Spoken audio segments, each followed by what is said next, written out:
Welcome back. As part of this special edition of the News Today, joining us tonight is Mr. Yair Lapid, chairman of Israel's Yesh Atid party and Israel's Minister of Finance. Good evening. Thank you very much for coming to our studios. You're welcome, but I'm not sure about the good evening. It's not a very good evening. Yes, we are starting this evening with good evening, and all this night we were talking about how it feels in the last few days, maybe in the last few months in Israel. First reaction about the events today? Well, you know, I'm the son of a Holocaust survivor.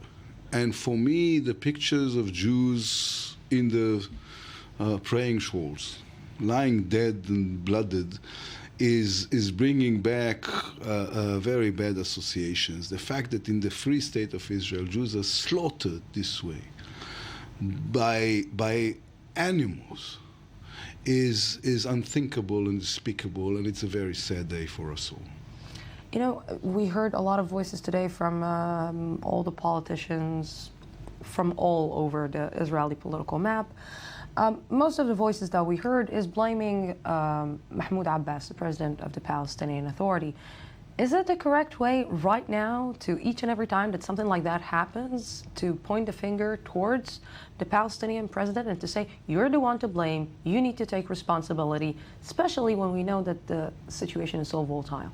Well, I think the anger is the result of the kind of behavior. For somebody, I mean, there's an hypocrisy. When somebody is inciting in the evening and then condemning in the morning, and then inciting in the evening, condemning in the morning, you cannot talk about shaheeds on the Temple Mount, and you cannot say horrible things to your people, and have a Palestinian television that is totally preoccupied with incitement. And then every now and then when something really terrible happens, say that you condemn in order to be well with the international community and get away with it. So yes, he is partly responsible for what happened and must carry this responsibility. Among others, of course, Hamas, Jihad, Islamic Jihad, and so on and so forth. We are surrounded by pure evil, and we have to face it. So maybe, you know, the extreme right, when they're saying that there is no partner on the other side, that Israel has no one to speak and no one to negotiate peace with, maybe they're right. Well, I refuse to surrender to hopelessness and despair. This is not a good time to go back to the negotiating table. I think the first thing we need to do now is make sure that things are calmed down and peace is restored in the streets of Jerusalem and everywhere else. But if anything, this current terrible events comes to prove that we need to separate from the Palestinians. There should be the two-state solution is not a Palestinian interest; it's an Israeli interest. We want it to be on one side of the fence, and they should be on the other. I want to take you same but different. We hear a lot of criticism towards Benjamin Netanyahu for him not being a leader, not leading this state in the right way, not being able to keep the promises that he gave to the Israelis, not being able to take decisions, not being able actually to say, okay, let's go to a peace process, let's vote on the budget, let's decide, let's be united. He's not able to lead the country. You are right now the leader of the biggest party in the parliament, the biggest party maybe in the government. Are you able to lead?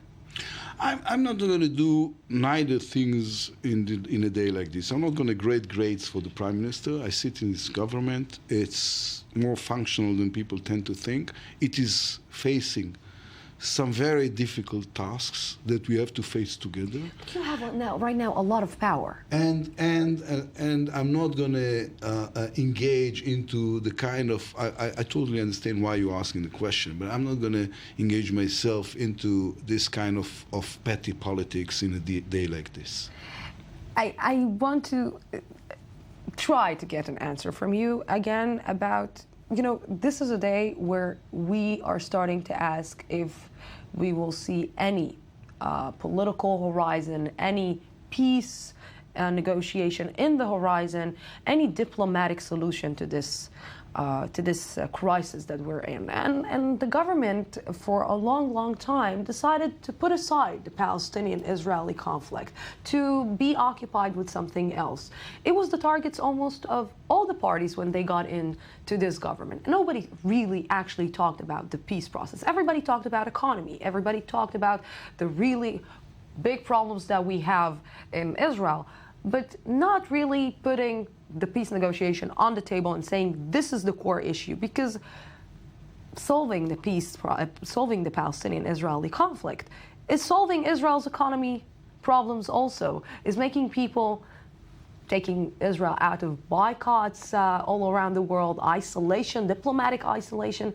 You cannot disconnect the economy from the diplomatic arena. Well, I accept you did. I accept only part of your premise. I accept the fact that this is all tangled. This is all has to do with each other. I mean, they cannot talk about economy without talking about security. You cannot talk about security without talking about the negotiation. I do not agree to the fact that we did nothing on this. Israel was in a peace negotiation for 9 months. We took some very, very difficult decisions as a government, like freeing dozens of the worst criminals that were in Israeli prisons in order to maintain the negotiation. We have said yes to a lot. And let me remind you that it was not us, it was Abu Mazen who went to Washington, sat with President Obama in the White House and said no to everything that was presented to him. So even though self-blaming is a very Israeli tendency, I do not accept the concept that says that we are to be blamed at everything. But Secretary of State Kerry did blame Israel. Secretary of State Kerry was I thought he was wrong about this, but he said two sides are to be blamed. He said Israelis didn't do that, the Palestinians haven't done that, and we have negotiated with him about these sayings. But I'm telling you, I'm sitting in this government. I am supposedly the more centralized part of this government. I'm supporting the peace negotiation, but I'm telling you, the ones to be blamed for this time around, I'm not talking about previous round, on this time around were the Palestinians. You know, if you were sitting in Yes. my seat and Which you were I have. asking, which you have for a long, long time, you would ask yourself right now, if the leader, if it's even normal that Israel's leader, that Israel's prime minister is ruling Israel, and I'm using this specific word, is ruling Israel for such a long time, and he didn't meet his counterpart. He didn't meet the Palestinian president, not even for one meeting, to sit down and try to talk with him eye to eye, not through negotiators, not through lawyers, not through other ministers, but to sit down, leader to leader, and actually to talk. It's not normal. If you were the prime minister of Israel, for example, you won't meet the other side that is half an hour from Jerusalem, even less. As I was saying, for the questions you have, and maybe rightly so to Prime Minister Netanyahu, we will have to wait for him to come to this studio. If you ask me, I think people need to undergrade, and they're wrong about this, the importance of personal relationship in world diplomacy. You can achieve a lot by what you call eye-to-eye contact. And I think that in the next time around, or in the next round of negotiation, there should be personal contact with the leaders involved. As I was saying before, I don't think this should be a bilateral negotiation. I think it should be a regional negotiation. And I think if you want to be part of this, you have to talk to the players around the table. Can this current government actually do this regional? I believe so. I think you know what? We don't have the luxury of waiting for what is called the right government. This is the government. This is what the Israeli voters has decided to vote for, and we should work with this government. And this day comes to prove that this government is facing some very, very difficult, sometimes terrible tasks, and need to work together.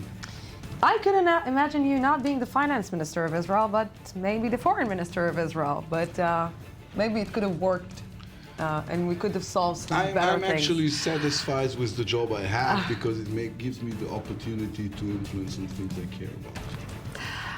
Mr. Yair Lapid, thank you very much for coming to our studio. Thank you for giving us this interview, and thank you, our viewers, for being with us tonight. Tomorrow we will be here at the same time, same place from the Jaffa Port, Israel. Have peace. Have a great night.